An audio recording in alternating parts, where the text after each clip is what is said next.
그래서 워낙 돈 번 사람, 부자, 대기업을 저주하는 사람이 많으므로 한국에 이 부자들처럼 저는 불행한 사람도 없다고 봅니다. 아니, 한번 생각해 보십시오. 이병철, 이건희 두 분 덕분에 한국에서 먹고 사는 사람이 수백만 명 아닙니까? 수백만 명입니다. 근데 두 분이 하루 뭐 10끼 먹습니까? 하루에 막 100만원짜리 음식 먹습니까? 두 사람의 하루는 우리는 24시간이지만 이병철, 이건희 씨의 하루는 그러면 100시간입니까? 얼마나 회사 경영에 고심하겠습니까? 이 병철 선생 옆에서 그분을 지켜본 언론 출신 한 분이 이렇게 이야기했습니다. 이병철이라는 분은 하루에 시간을 3등분을 딱 한답니다. 8시간씩, 8시간씩. 그래서 8시간은 항상 잠을 자고 나머지 8시간은 항상 회사에서 있고 나머지 8시간은 제 개인으로 쓰는데 잠자는 것 빼고는 회사 일 이외에 생각하는 것을 본 적이 없답니다. 오로지 회사 일만 생각합니다. 그리고 이병철 선생이 걱정 안 하는 것을 본 적이 없답니다. 걱정을 안 하는 것. 회사 일만 생각하니까 얼마나 걱정을 하겠습니까? 그래서 편안한 이병철 회장을 본 적이 없다고 이렇게 이야기를 했습니다. 그럼 그분이 우리 기준으로 뭐 행복했겠습니까? 또 연세가 뭐 오래 70도 후반에 돌아가셨습니다. 87년에 돌아가셨구나. 그분 돌아가실 때는 편안한 마음으로 돌아가시지 않았어요. 80년대 초반에 반도체에 투자를 많이 했습니다. 그래서 아직 반도체로부터 이득이 나오기 전이었어요. 그래서 너무 투자를 많이 해서 삼성그룹이 흔들린다는 기사가 많이 나오고 할 때 돌아가셨습니다. 삼성전자의 앞날이 아직도 불투명할 때 돌아가셨습니다.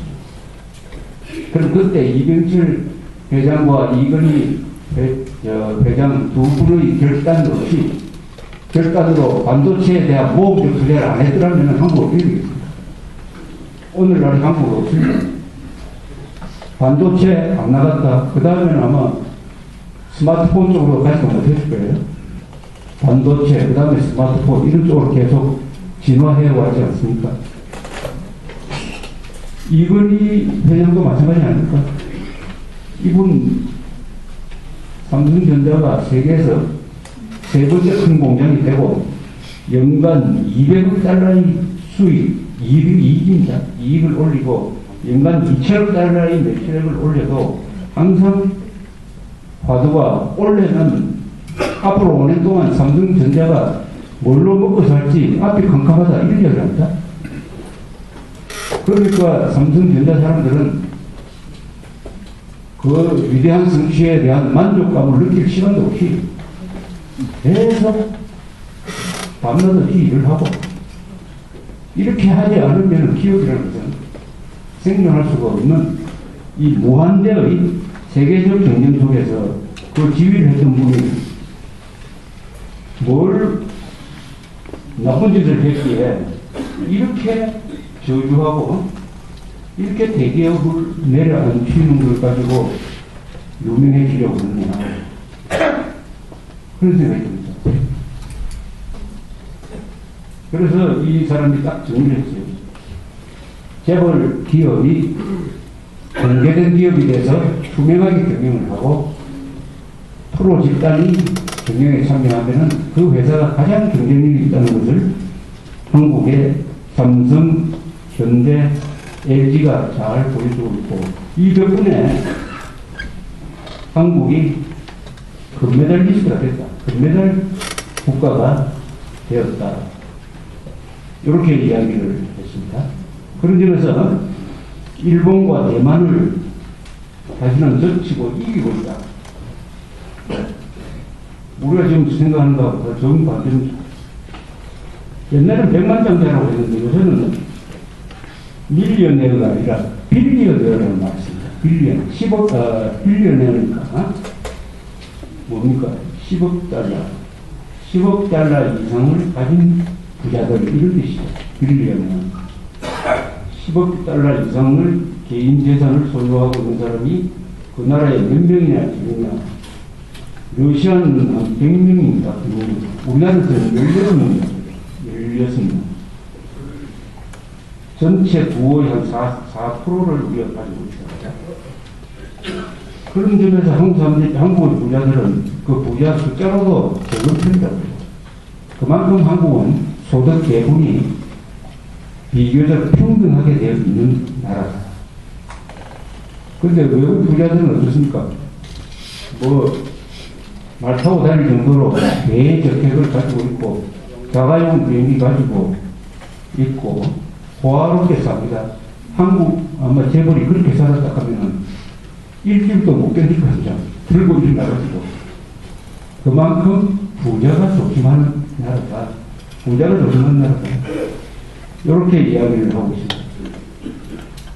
또 이분은 한국의 미래를 대만보다도 더 나쁜 쪽으로 보면서 통일되면 한국은 더 한 걸음 더 성장할 것이다. 통일은. 그러나 대만이 중국을 통일할 가능성은 없다고 봐집니다. 그런 점에서 한국은 더 독보적인 존재가 될 것이다. 이렇게 썼습니다. 골드 메달리스트. 골드 메달리스트. 이거 보면은 한국은 걱정 하나도 없는 나라예요. 제가 앞에 이야기했던 그 걱정거리가 잠시 잊혀지도록 만드는 그런 전망이었는데, 경제적으로 보면은 이 이야기가 맞습니다. 골드 메달리스트 들어보세요. 한국은 경제적으로 보면 골드 메달리스트입니다. 또 경제가 잘 되면은 상당한 부분은 해결이 됩니다. 민주주의도 경제가 잘 되면 가능해요. 복지도 경제가 되는 겁니다. 국방력 증강도 할 수 있습니다. 경제가 돈이 해결해 줍니다.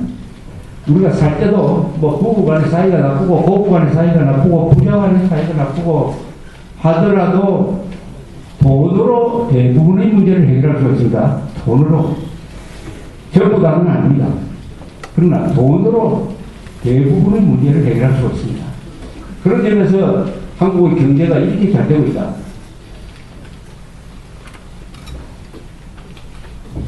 요새 경제 통계에는 한국에 대해서 대충 세계에서 5개 내지 6개 나라의 가장 건전한 경제로 분류를 하고 있습니다. 우리나라 경제 통계 중에서 제일 중요한 통계는 외환수지 통계입니다. 그러니까 무역을 해서 외환으로 계산을 해가지고 우리가 적자냐 흑자냐. 적자면 외환주의가 생기죠. 흑자라 해야 됩니다. 그게 가장 중요한 통계인데, 최근 통계를 보면 우리는 지난 1년 동안에 외환수지 흑자 930억 달러입니다. 930억 달러의 무역을 하든 뭘 하든 해가지고 930억 달러를 남겼다는 거예요. 930억 달러. 이게 세계에서 몇 등이냐? 4등입니다. 4등.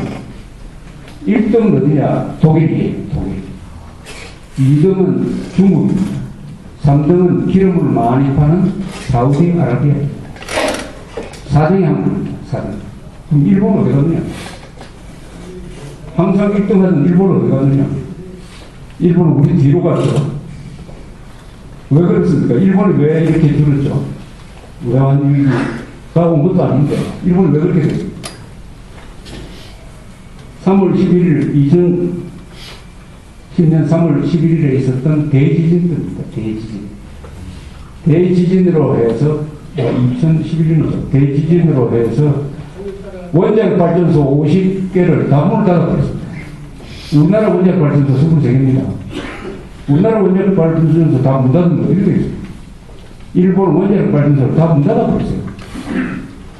그러니까 기름을 수입하고 석탄 수입해가지고 화력 발전소 돌린다고 하다가 무역 흑자가 줄어들면서 외환 흑자가 400억 달러가 줄었어요. 우리 반밖에 안 됩니다. 이런 엄청난 나라. 실업률은 3.8%입니다. 우리가 실업률. 유럽은 평균이 10%입니다. 10%. 스페인이 항상 우리하고 등수가 비등비등했습니다. 스페인이 실업률 25%. 청년 실업률 스페인 50%. 한국 청년 실업률 10%라고 해요. 10%. 이렇다면 경제에 관한 우리는 기업인들한테 감사하고 우리 정부가 특히 이명박 정부가 경제 관리를 잘한 데 대해서 평가를 해야 됩니다.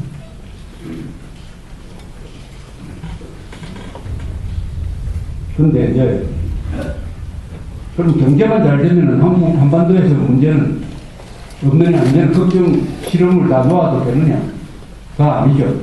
경제 잘 되는 게 해결할 수 없는 부분이 하나 있습니다. 그것은 국민 정신의 문제예요.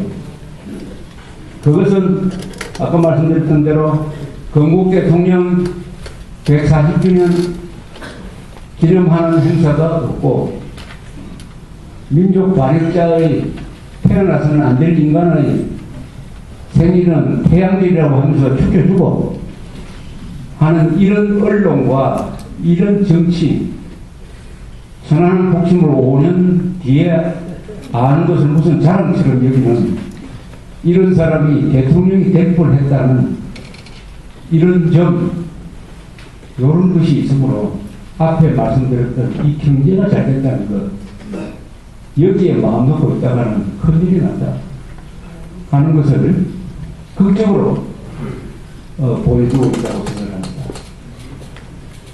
우리 한국에서 왜 이런 일이, 제가 지금 말씀드린 이런 일이 왜 일어나고 있느냐 하는 것을 분석을 하면은 이런 구조를 갖게 됩니다. 문재인이라는 사람이 천안함 폭침이 북한 소행이 아니라고 생각했다. 왜 그렇게 생각했을까? 왜 그렇게 생각했을까? 한번 깊게 한번 분석을 한번 해보시죠. 왜 그렇게 생각했을까? 저는 이 사람 마음에는 북한 정권, 김일성, 김정일, 김정은 정권에 대한 증오심이 없다고 생각합니다. 북한 정권 이건 나쁜 놈이다 하는 생각이 없으므로 그런 생각으로 이어졌다고 생각합니다. 그렇지 않을까요? 근데 왜 북한 정권이 나쁘다는 생각을 하지 않을까요? 그 다음 한 번 더 질문을 합니다. 왜 북한 정권이 나쁘다는 생각을 하지 않을까요? 여기에 답이 나와야 됩니다. 뭐 어떤 사람은 공산당이니까 같은 편이니까 나쁘지 않게 생각한다. 그러면 그건 뭐 너무나 간단해요. 공산당이 아닌데도 왜 북한 정권을 나쁘다고 생각하지 않을까요? 여기에 대한 답은 북한 정권을 적으로 보지 않기 때문입니다. 북한 정권을 적으로 보면은 당연히 나쁜 놈으로 본 거죠. 북한 정권을 적으로 보려고 하는 생각이 안 나요.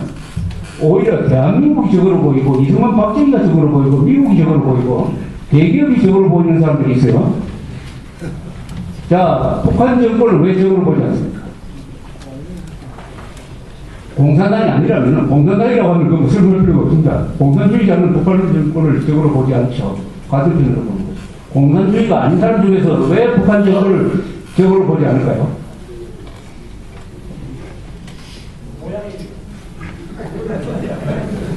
그 답은 우리가 자주국방을 포기했기 때문입니다. 무슨 말인지 알겠습니까? 자주국방을 포기하면 북한 정권을 적으로 보지 않습니다. 이 나라는 내가 지켜야 된다. 이 나라는 우리가 지켜야 된다. 하는 생각이 없으면은 굳이 누가 적이냐, 누가 우리 편이냐 하는 것을 가릴 필요가 없게 됩니다. 그러면은 북한 정권 공산주의자 통합진보당 천안함 폭침이 북한 소행이라고 아니라고 하는 사람, 법을 어기는 사람, 그 사람을 굳이 적으로 그리고 악으로 볼 필요 없이 뭐 적당히 어울려서 잘 살면 되는 거지. 그렇다고 이 나라 뭐 망하겠나? 망하면 뭐 미국이 알아서 지켜주겠지. 이런 생각으로 가버려요. 그러니까 자주국방, 이 나라는 내가 지켜야 된다. 우리 가정, 이 부산, 대한민국 자유민주주의 체제, 이것은 내가 지켜야 되지 미국이 지켜주는 게 아니다 라고 생각하는 순간 누가 우리를 위협하는 적인지 가려보자. 누가 북한 편을 드는지 한번 알아보자. 그런 놈들은 정말 나쁜 놈이다. 그런 놈은 감옥에 보내든지 절대로 국회에 보내서는 안 된다는 생각이 있는 나라가 아닙니까? 그런데 그런 말도 없고 이 나라는 미국이 지켜준다. 우리가 아무리 개판을 쳐도 미국이 다 지켜주니까 안보 문제, 국방 문제 그거 우리 상관하는 문제가 아니다. 그러니까 종북, 좌익 세력, 국가방법 폐지하겠다는 사람, 그런 사람들하고도 친하게 지내는 게 좋지 뭐. 굳이 따지고 토론하고 세상 찍으면서 열어릴 필요가 있나? 이런 생각으로 발전하는 겁니다. 그래서 출발점은 자주국방을 포기하는 순간 편하긴 한데, 이게 참 편해요. 자주국방을 포기해버리면은 이 나라에서 살는데 제일 골치 아픈 문제를 생각 안 해도 됩니다. 핵 문제 생각하지 말자. 군대 가는 거, 그러면 안 가는 게 좋지.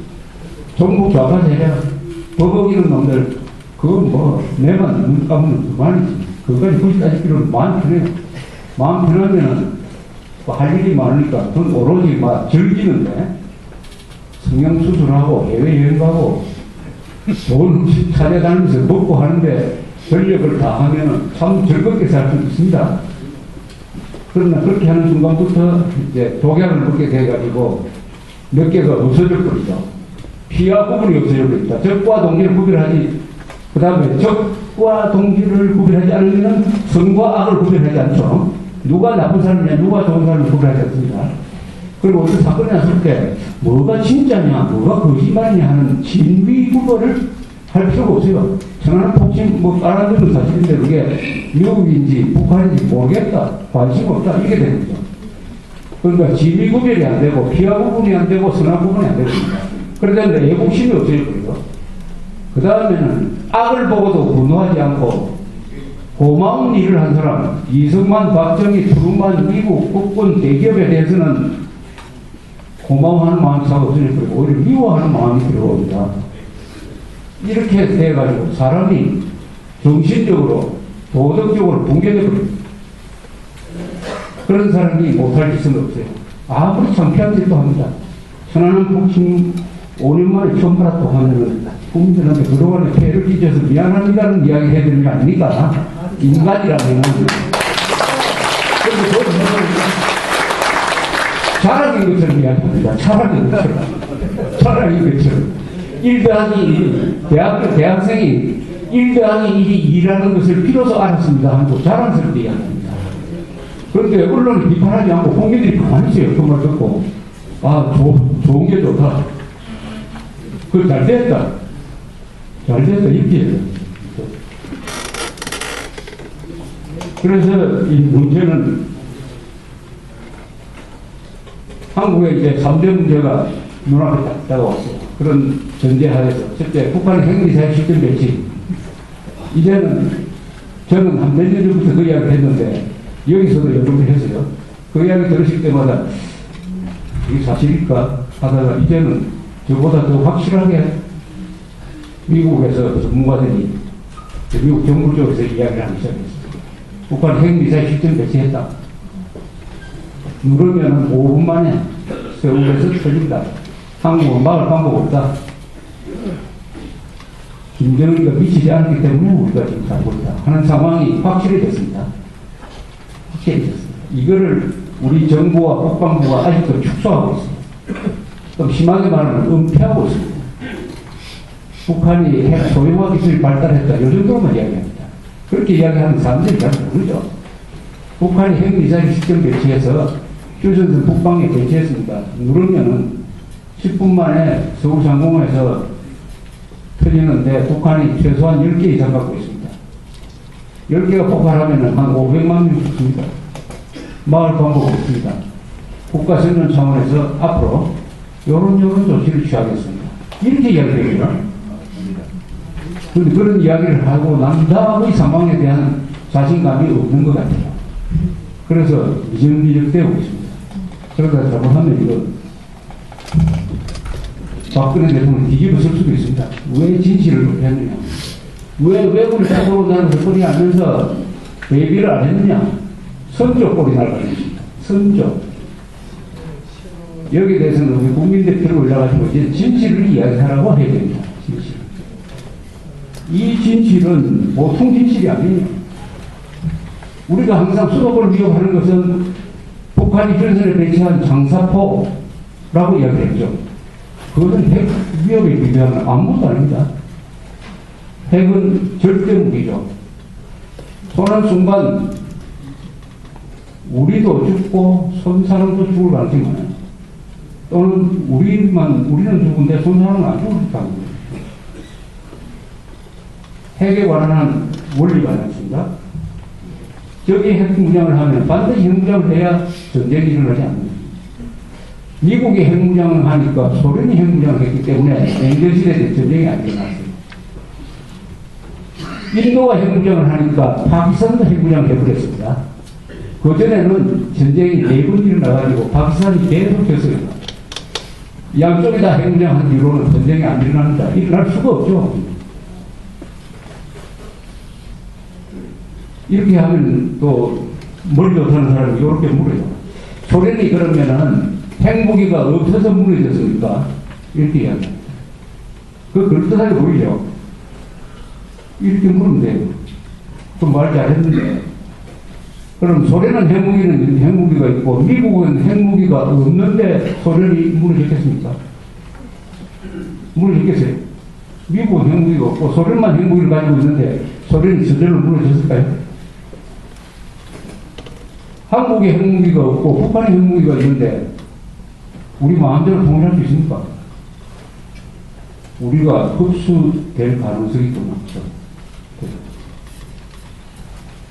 그러면은 미국이 가만히 있겠느냐 이런 이야기하고 설마 김정은이가 속였느냐 이런 이야기합니다. 하나는 요해수 하나는 노예거든요. 맡기고 난 모르겠다고 하는 책임. 모든 생명체는 생명체의 실존에 관해서 행동할 의무가 있습니다. 살아야 됩니다. 그래서 살려고 하는 데는 지름이 조금 필요해요. 그런데 인간들이 모인 5천만이 모인 이 대한민국이라는 나라는 살기 위한 생존 투쟁을 공식적으로 포기한 나라예요. 왜냐하면 사드 배치를 중국이 싫어하니까 이 말이라고 하는 겁니다. 그걸 배치하지 않으면 우리가 죽게 돼 있는데 중국한테 가가지고 우리 살아야 됩니까? 죽어야 됩니까? 결정해 주세요. 완전히 만들어야 됩니다. 그래서 우리가 지금 할 수 있는 조치는 자기적 핵무장. 이제 이란이 핵무장을 하면은 중동에서는 어떤 일이 벌어지느냐.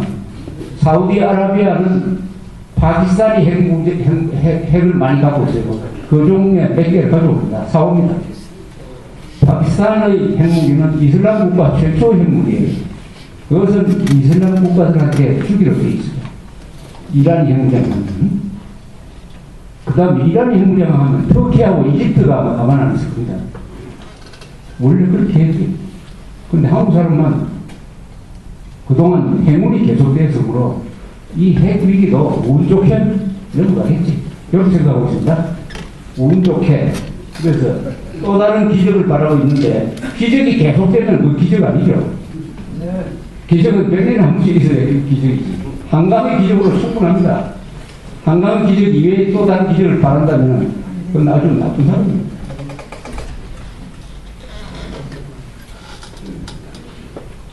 그 다음에 두 번째는 북한 인권 문제가 세계적 문제가 되고 있습니다. 그 다음에 남한의 종북 좌파 세력의 특세. 요 세 가지가 3대 문제인데 다 큰 문제가 됐고 그러나 또 해결책도 있습니다. 유엔이 북한 정권을 반인도 범죄 집단으로 규정을 해가지고 김정은 일당을 형사재판소에 넘겨가지고 단죄해야 된다는 유엔 총회 결의가 있습니다. 우리 헌법재판소와 통합진보당은 북한식 사회주의를 추구하는 폭력혁명정당이므로 이것은 반에서 행기다 해가지고 해산시켰습니다. 헌법재판소 결정문이 있어요. 유엔 총회 결의문이 있어요. 이 두 가지는 법률적인 제재입니다. 국제사회에서 김정은 정권을 히틀러처럼 학살 정권으로 규정해서 손을 보자는 이런 합의가 이루어지고 그 힘이 계속 가속되고 있습니다. 이것은 우리한테 유리합니다. 종북 좌익 세력도 잡을 수 있는 헌법적 무기가 생겼어요. 요 세 가지 문제를 해결하는 것은 통일을 해야 됩니다. 자유통일을 통해서 북한 정권을 무너뜨려야 돼요. 그래야 이 세 개의 문제를 한꺼번에 해결할 수 있습니다. 세 가지 문제를 개별적으로 해결할 수가 없어요. 그래서 우리는 시간이 없습니다. 북한이 핵미사일을 점점 강화하고 중국의 힘이 점점 더 커져가지고 아시아에서는 다른 데서 몰라도 아시아에서는 중국이 미국을 능가하게 될 때, 그 중국이 북한 편을 계속 들 때 한국은 불리해질 겁니다. 통일이 우리가 바라는 식의 통일이 안 될 가능성이 많아요. 그러니까 앞으로 5년 내지 10년 안에 우리가 미국과 협력해가지고 일본의 도움을 받아서 세계의 양심의 도움을 받아서 무엇보다도 한국 사람들이 결단해야 해서 핵무기는 지금 소름 끼치는 무기입니다. 소름 끼치는 무기, 소름 끼치는 상황이 옵니다. 그러면은 우리도 소름 끼치는 결심을 해야 돼요. 소름 끼치는 결심이라는 건 뭐냐? 피를 흘릴 결심을 해야 됩니다. 피를 흘려. 북한 정권은 핵 개발을 그동안에 30년 동안 하면서 다른 데 신경 안 쓰고 다른 걸 포기해가면서까지 여기에 모든 것을 걸었습니다. 체제의 운명을 여기에 걸었습니다. 거기에 대답을 해야 되는 우리도 거기에 준하는 소름 끼치는 결정을 해야 됩니다. 그 소름 끼치는 결정은 NPT 탈퇴해가지고 핵무장 한다. 아니면은 미국이 빼내간 전술핵 무기 재배치하라. 그거 안 한다면은 우리는 별도의 자위적 조치를 취하겠다. 물리력을 동원해서라도 종북 좌익 세력은 한국에서 완전히 근절시키겠다. 등등의 무시무시한 결정. 이것은 이런 국가가 생존 차원에서 몸부림을 하면 피를 흘리게 돼요. 좋은 예가 6.25 때 보도연맹 사건입니다. 보도연맹 사건으로 여기 가족 중에 피해자 아마 많으실 겁니다. 억울하게 돌아왔습니다. 그 보도연맹이 한 30만 명이 가입돼 있었어요. 보도연맹은 아시다시피 좌익 활동을 하다가 전향을 해가지고 경찰에 신고를 해가지고 그 명부를 경찰이 닦아고 있었어요. 그런데 6.25가 나니까 이 보도연맹 출신들이 서울로 인민군이 들어오니까 완전 딱 차고 나와가지고 국군 경찰 가족을 잡아 죽이기 시작했습니다. 그러니까 후퇴하던 이 이승만 정부 군에서 이야기 큽니다. 이 후방에 있는 보도연맹이 반란을 일으키면 어떻게 되느냐 해서 처리하라는 지시가 내리는 거 아닙니까? 처리하라고. 그것 때문에 몇만 명이 죽는지 몰라요. 그게 그 사람들 억울한 사람 대부분입니다. 아마 전향한 사람들 대부분입니다. 그러나 국가 생존 차원에서 이런 조치를 취할 수밖에 없습니다. 이런 일이 한국에서 앞으로 안 일어날 거다. 안 일어날 거다. 라고 생각하는 사람이 있으면 지금 중동에서 무슨 일이 일어나고 있는지를 보게 됩니다. 중동에서. 시리아에서 내전이 나서 30만 명 이상이 죽었습니다. 리비아에서도 내전이 나서 이제는 며칠 전에 또 예멘에서 내전이 나고 이라크에서 내전이 났습니다. 그 나라도 다 한때 평온한 나라였어요. 평온한 나라. 그러나 누가 선동을 하고 거기에 맞서가지고 체제를 지켜야 되겠다는 이 체제를 건 싸움이 시작되니까 이웃이 이웃을 죽이고 하는 이런 일이 벌어지고 있습니다. 한국에는 중동과는 비교가 안 되는 핵무기라는 게 있어요. 핵무기. 한국에서는 국지전이 핵전쟁으로 갈 가능성이 있다. 그래서 한국의 이 3대 문제는 이제는 아무도 피할 수 없게 됐다. 그런데 이것을 없는 문제처럼 덮어놓고 가려고 하는 사람들이 바로 이 정부입니다. 이 여당이, 이 진실을 가진 사람으로 있는 정부와 여당이 이걸 덮어놓고 있습니다. 덮어놓으니까 사전처럼 문재인 씨처럼 이런 이해할 수 없는 일들이 벌어지고 있습니다. 그러면 우리 국민은 가만히 있어야 되냐? 우리 국민들은 이명박과 박근혜 정부한테 이제는 진실을 털어놓아라. 국민들한테 핵 문제에 대한 사실을 보고를 하고 대책을 제시해라. 라고 요구해야 될 시점에 왔습니다. 그것이 공론화가 되고 그것이 다음 총선 1년 뒤입니다. 1년 뒤 국회의원 선거, 그 1년 뒤에 대통령 선거, 그 1년 뒤에 또 지방선거, 앞으로 선거 3번 연속으로 있어요. 이 세 선거에 영향을 줘야 됩니다. 반역 세력, 이적 세력이 국회나 조정실에 들어가는 걸 막아야 됩니다. 조정실에. 그걸 어떤 걸 못하면 선거를 통해서 막는 겁니다. 선거를 통해서 막아야 됩니다. 선거를 통해서. 그래서 대한민국은 이제 현실을 직시할 때가 됐다. 현실을 지금까지 외면해 왔습니다. 핵미사일 실전 개시라는 현실을 외면해 왔으니까 이것을 직시해야 된다. 이렇게 이야기하면은 한가하게 말이죠. 친일파 타령하고 있을 겁니까, 지금? 한국에 지금 친일파 있습니까? 한국에 친일파 있습니까, 지금? 이완용이 있습니까? 살아 있습니까? 친일파 타령 그만하고, 복지 타령도 그만해야 됩니다. 그 여유 있습니까? 복지 타령 그만하고. 그 다음에 이승만, 박정희가 독재를 했느니 하는 독재 타령 그만해야 됩니다. 그런 여유가 없습니다. 복지 타령, 독재 타령, 친일파 타령 그만하고 어떻게 하면 행정을 해결할 거냐. 여기에 초점을 맞춰야 된다고 생각합니다.